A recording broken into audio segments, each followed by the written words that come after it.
So hello everyone, welcome to YouTube channel of SPC. आज हम लोग पढ़ने वाले हैं हाइजेनबर्ग्स अनसर्टेनिटी प्रिंसिपल, जो कि एटॉमिक स्ट्रक्चर चैप्टर में एक बहुत ही इंपॉर्टेंट प्रिंसिपल है। और आगे जब आप लोग पढ़ेंगे, जीवन में बीएससी करेंगे या कोई भी ग्रेजुएशन करेंगे, आप बीटेक करने जाएंगे या मान लीजिए कहीं और गए, तो हमें हर जगह इस रिलेशन की जरूरत पड़ने वाली है। ठीक, तो देखो कि इस रिलेशन का क्या मतलब है। तो बात ये हुई कि बोहर ने अपने, जो बोहर भैया थे, इन्होंने जो मॉडल दिया, उस मॉडल में जो बात हो रही थी किसकी हो रही थी कि इलेक्ट्रॉन क्या है, एक पार्टिकल है ना। ऐसी ही बात हो रही थी, इलेक्ट्रॉन एक पार्टिकल की तरह काम कर रहा है, इधर से उधर ट्रेवल कर रहा है, कभी ग्राउंड स्टेट में है, कभी एक्साइटेड स्टेट में चला जा रहा है। ठीक है, लेकिन डी ब्रोगली रिलेशन भी हम लोगों ने पढ़ा। डी ब्रोगली रिलेशन क्या इलेक्ट्रॉन के लिए वैलिड नहीं था। इसका मतलब कि इलेक्ट्रॉन का नेचर वेव नेचर भी हो सकता है। माने हर पार्टिकल वेव नेचर और पार्टिकल नेचर शो करने की संभावना रखता है। अच्छा, तो जब बात ये आ गई तो मैटर ये हुआ कि अच्छा ये बताओ कि मान लो कि कोई इलेक्ट्रॉन कभी किसी समय यहां है और कुछ समय बाद वो किसी वेलोसिटी से अगर ट्रेवल कर रहा है तो किस जगह पहुंच गया है एग्जैक्टली ये पता कैसे लगाया जाए। अगर हमें ये पता करना हो कि ये पहले यहां था अब यहां है, और एक्यूरेसी के साथ अगर पता करना है, तो मामला ये है कि अगर तुमको ये पता करना है तो इसको बोलना है कि ये क्या है, पोजीशन है। क्या है, पोजीशन है। और अगर ये एक जगह से दूसरी जगह जा रहा है, इसका मतलब इसकी वेलोसिटी भी चेंज हो रही होगी। वेलोसिटी चेंज होने की वजह से इसका मोमेंटम चेंज हो रहा होगा। तो अगर पोजीशन इसकी चेंज हुई और तुमने चेंज इन पोजीशन अच्छे से कैलकुलेट कर ली, तो अच्छे से का मतलब विद एक्यूरेसी कैलकुलेट कर ली, तो उस टाइम पे तुमसे कहा जाए कि मोमेंटम में चेंज क्या होगा, तो हम लोग इसको एक्यूरेसी के साथ कभी नहीं बता पाएंगे। माने कि हाइजनबर्ग जो कह रहे हैं, हाइजनबर्ग कह रहे हैं कि कोई पार्टिकल अगर है तो उसकी चेंज इन पोजीशन और चेंज इन मोमेंटम अगर तुमको कैलकुलेट करना है, तो वो साइमल्टेनियसली कभी भी आप एक साथ एक्यूरेसी के साथ नहीं बता पाएंगे। ठीक, तो हाइजनबर्ग की क्या रही प्रिंसिपल, हाइजनबर्ग्स अनसर्टेनिटी, अनसर्टेनिटी प्रिंसिपल। क्या कह रहा हाइजनबर्ग अनसर्टेनिटी प्रिंसिपल? कह रहा कि इन 1927, बोहर मॉडल कब आया था, 1913 में। इन 1927 Heisenberg suggested that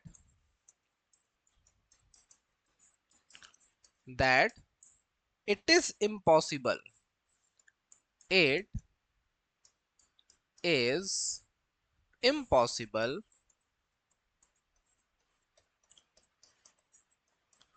to determine, it is impossible to determine position and momentum of a particle.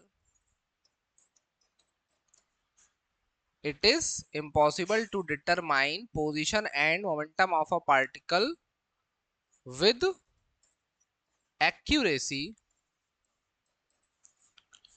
simultaneously.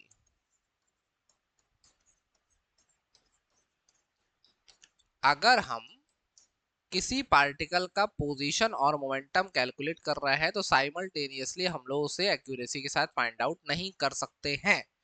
इसका मतलब कि कुछ ना कुछ क्या आएगी, दिक्कत आएगी, एरर आने वाली है। उसी एरर को क्या बोलते हैं, अनसर्टेनिटी। माने ये जो डिफरेंस सा महसूस होगा उसको क्या बोलेंगे, अनसर्टेनिटी है। तो हाइजनबर्ग ने कहा कि यार अनसर्टेनिटी प्रिंसिपल जो होगा मैथमेटिकली उसको अगर लिखना होगा हमें, तो मैथमेटिकली हम लोग लिखेंगे कि पोजीशन में अनसर्टेनिटी क्या होगी, डेल्टा एक्स। पोजीशन में अनसर्टेनिटी क्या होगी, डेल्टा एक्स होगी। और मोमेंटम में अनसर्टेनिटी होगी डेल्टा पी। मोमेंटम में अनसर्टेनिटी क्या होगी, डेल्टा पी, और जो कि होगा greater than equal to H upon 4 pi. ठीक, जहां एच क्या है, अगर हम लोग बात करेंगे व्हाट इज एच, तो एच क्या होता है, प्लैंक्स कांस्टेंट। प्लैंक्स कांस्टेंट जिसकी वैल्यू, प्लैंक कांस्टेंट दिख रहा है, हाँ, जिसकी वैल्यू क्या होती, 6.6 इंटू 10⁻⁻34 जूल सेकेंड। ठीक, अगर मान लो इसको लिखना पड़े सीजीएस यूनिट में, हम लोग जूल की जगह अर्ग यूज करें, तो हम लोग क्या करेंगे, 6.6 इंटू 10⁻⁻27 अर्ग सेकेंड। ठीक, हमें पता है कि एक जूल जो होता है वो 10⁻7 अर्ग के बराबर होता है, तो उसी से हम लोग क्या कर देंगे, रिप्लेस। ठीक है, तो ये जो लिख के आया ये क्या है, हमारा हाइजेनबर्ग अनसर्टेनिटी प्रिंसिपल का मैथमेटिकल एक्सप्रेशन। अब बात आई कि क्या ये एक्सप्रेशन जो है ये केवल पोजीशन और मोमेंटम के लिए ही होल्ड करता है, तो हम लोग के पास है कि नहीं, संभावनाएं और भी हैं। क्या संभावना है कि हम लोग तो पहले से जानते हैं कि सिंस P इक्वल्स टू क्या होता, mv। What is P? P is linear momentum. P linear momentum है तो क्या होगा, product of mass and velocity of an object, and delta P क्या होगा, m into delta V. m के आगे क्यों हमने डेल्टा नहीं लगाया, क्योंकि अगर कोई ऑब्जेक्ट चलेगा तो उसका मास तो चेंज हो नहीं रहा होगा।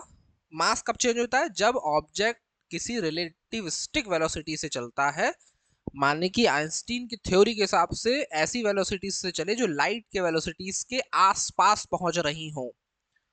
ठीक, तब मास को हम लोग क्या बोलेंगे कि मास भी चेंज होता है, लेकिन यहाँ पे हम लोगों को ऐसा कंसीडर नहीं करना है।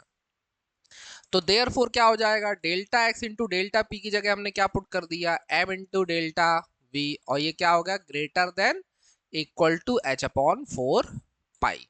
ठीक, फिर अगर हम m को नीचे भेज दे तो delta x into delta we,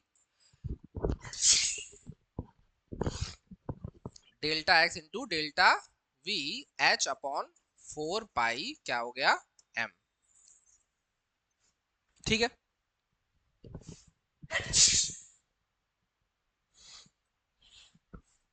अगर हम लोगों को एक बार पोजीशन और मोमेंटम में अनसर्टेनिटी बोले तो सीधे वो लगाएंगे, लेकिन अगर पोजीशन और वेलोसिटी में अनसर्टेनिटी बोलेगा तो इसको लगाएंगे। ठीक, फिर कुछ इसके कैनोनिकल कंजुगेट होते हैं, ये नोट में लिखेंगे, इसकी जरूरत नहीं है, लेकिन कभी भविष्य में सामने आएगा तो ऐसा लगना चाहिए कि नहीं, हाँ हमारे मास्टर ने बताया था। कैनोनिकल कॉन्जुगेट होते हैं इनके क्या, कि डेल्टा एक्स और डेल्टा पी था, हम लोग उसकी जगह यूज कर सकते हैं delta into delta T greater than equal to H upon 4 pi. ठीक, इसको कहते हैं एनर्जी टाइम अनसर्टेनिटी रिलेशन। फिर एक होता है कि अगर एंगुलर मोमेंटम है तो कोई एंगल होगा डेल्टा थीटा एच अपॉन 4 पाई से बड़ा। ठीक, ये बात एक बार केवल देखे रहेंगे, नहीं लिखेंगे तो कोई दिक्कत नहीं है। अब देखो इधर क्वेश्चन के लिए हम लोग एक कैलकुलेशन हमारी कैसे जल्दी होगी जब न्यूमेरिकल आएगा उस पे आते हैं। तो हमें पता है कि delta x into delta P क्या होता, बोलो, एच अपॉन 4 पाई। जब हम लोग क्वेश्चन सॉल्व करेंगे तो इनइक्वालिटी पे ध्यान नहीं देंगे, केवल ध्यान देंगे किस पे, इक्वल पे। ठीक, तो न्यूमेरिकल के लिए क्या लगाएंगे, इक्वल। h की वैल्यू क्या होती है, 6.6 इंटू 10⁻⁻34, और ये कौन है, 4, और नीचे कौन बैठा, 3.14। What is pi, pi is 3.14, बोलो। तो जब हम लोग इसको सॉल्व करेंगे तो हम लोग को जो वैल्यू मिलेगी वो मिलेगी कितनी, इसको सॉल्व करने के बाद, किसको, ये मिलेगा हम लोग को 0.52 इंटू 10⁻⁻34। तो हम लोग क्या करेंगे, हर क्वेश्चन में जब न्यूमेरिकल सॉल्व कर रहे होंगे तो हर क्वेश्चन में हम लोग इसकी वैल्यू रख के तो दिखाएंगे, लेकिन डायरेक्ट सॉल्व करेंगे सीधे इतना। ठीक है, तो हमारा काम आसान हो जाएगा। चलो तो हम लोग लेते हैं अब एक क्वेश्चन। हमसे कहा क्वेश्चन में कि फाइंड करो uncertainty in momentum if uncertainty in position is 10 angstrom. Uncertainty in position क्या है, 10 एंगस्ट्रॉम है, और अनसर्टेनिटी इन किसमें पूछा है हमसे, मोमेंटम में। ठीक है, तो हमने क्या किया, लगा दिया अपना रिलेशन सुंदर सा, delta x delta P greater than equals to H upon 4 pi. तो डेल्टा एक्स की वैल्यू क्या थी, 10 एंगस्ट्रॉम। तो हम पहले इसको नीचे ले जाते हैं, फिर रखेंगे तो इक्वल लगा लो यहीं से, H upon 4 pi delta x हो गया। एच की वैल्यू, चलो वैल्यू पुट कराएंगे। एच की वैल्यू क्या होती है, 6.6 इंटू 10⁻⁻34। 4 पाई की वैल्यू 3.14, और डेल्टा एक्स कितना है, 10 एंगस्ट्रॉम। 10 एंगस्ट्रॉम का मतलब 10 इंटू 10⁻⁻10। एंगस्ट्रॉम के लिए क्या करेंगे, 10⁻⁻10 से मल्टीप्लाई कराएंगे। ठीक, अगर क्वेश्चन एमसीक्यू में आए तो ये वैल्यू रखने की भी जरूरत नहीं है, सीधे 0.52 10⁻34 रखेंगे। लेकिन अगर आप कोई अपना एकेडमिक पेपर दे रहे हैं क्लास का, तो वैल्यू रख के दिखाएंगे, और तुरंत अगली ही लाइन में इतनी वैल्यू को क्या लिख देंगे, 0.52 इंटू 10⁻, ऊपर क्या बची -34, ये क्या होना है -10, ऊपर गया +10 हो गया। ठीक है, तो -24 बची, और ये और गया नीचे से -1, तो -25। ये कौन आया, delta P. What is P? P is momentum. What is the unit of momentum? Momentum's unit is kilogram meter per second. तो ये क्या आया, अनसर्टेनिटी इन मोमेंटम। ठीक, अगला क्वेश्चन कह रहा, क्वेश्चन नंबर अगला कह रहा कि भाई साहब अनसर्टेनिटी इन वेलोसिटी निकालो, जबकि अनसर्टेनिटी इन पोजीशन दिया है तुमको 30 नैनोमीटर, और पार्टिकल बोल दिया कौन है, इलेक्ट्रॉन है। ठीक है, find out the uncertainty in velocity of electron if uncertainty in position is 30 nanometre. ठीक है, पूरा लॉन्ग क्वेश्चन नहीं लिख रहे हैं हम लोग, शॉर्टकट में समझ रहे हैं कि क्वेश्चन क्या कहना चाह रहा है हमसे। तो हम लोग आ गए कि यार ये तो पता है, delta x into delta V क्या होता है, एच अपॉन 4 पाई एम होता है। डेल्टा वी निकालना है, एच अपॉन 4 पाई एम इंटू डेल्टा क्या आ गया, एक्स। अब एच अपॉन 4 पाई वही अपना 6.6 इंटू 10⁻⁻34, 4 इंटू पाई 3.14। m की value, what is value of m, what is value of mass of electron, it's 9.1 into 10⁻⁻31, and what is the uncertainty in position is 30 nanometre, and nanometre को metre में change करेंगे तो 10⁻⁻9 से क्या करा दिया, multiply. ठीक, मल्टीप्लाई कराया। अब हमें पता है कि इतनी वैल्यू क्या होती, 0.52। जैसे ही तुमने इतना किया तो तुम्हारा आधे से ज्यादा काम जो है वो सस्ता हो गया।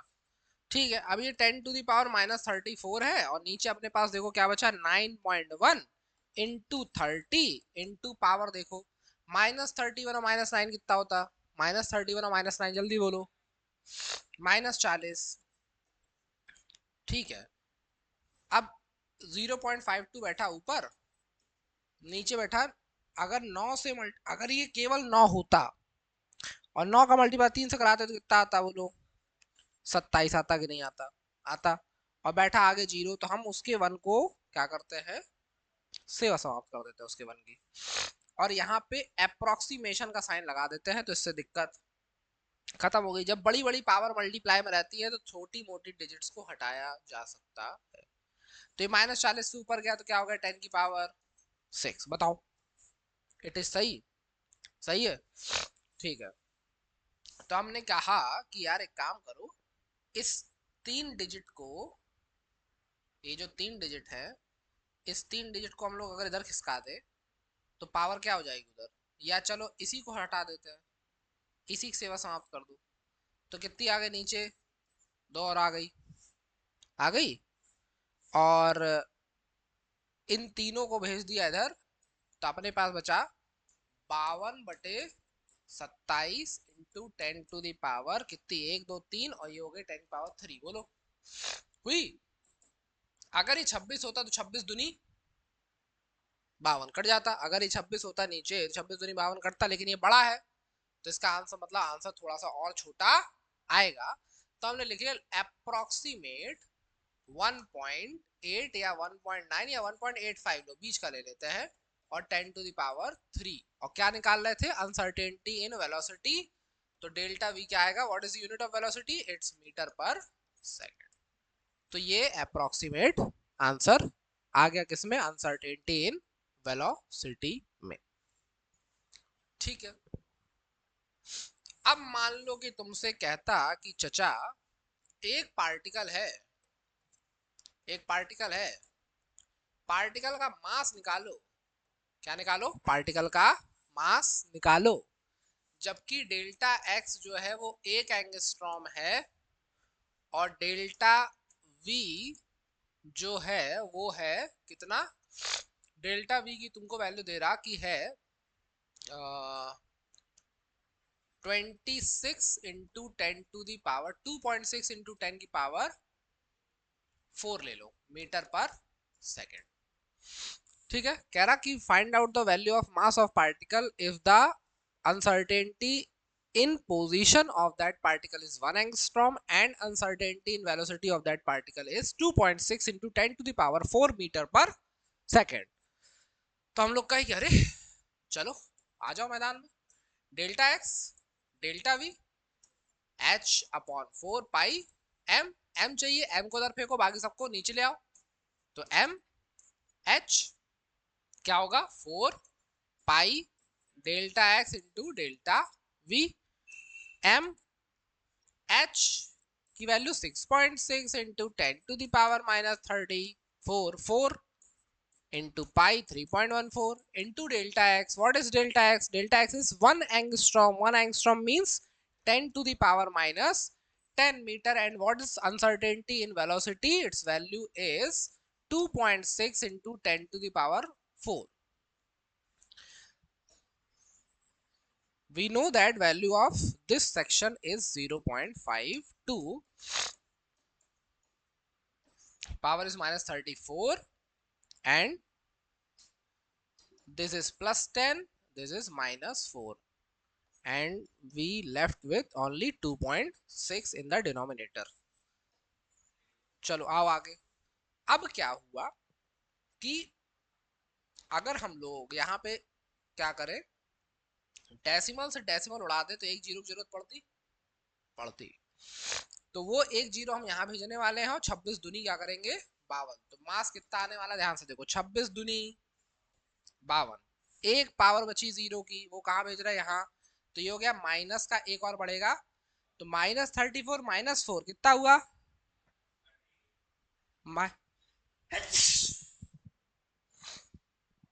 कितना होगा, -38, -38 प्लस 10 कितना हो, -28, और एक और गई तो -20, -29 किलोग्राम। बताओ क्या कष्ट,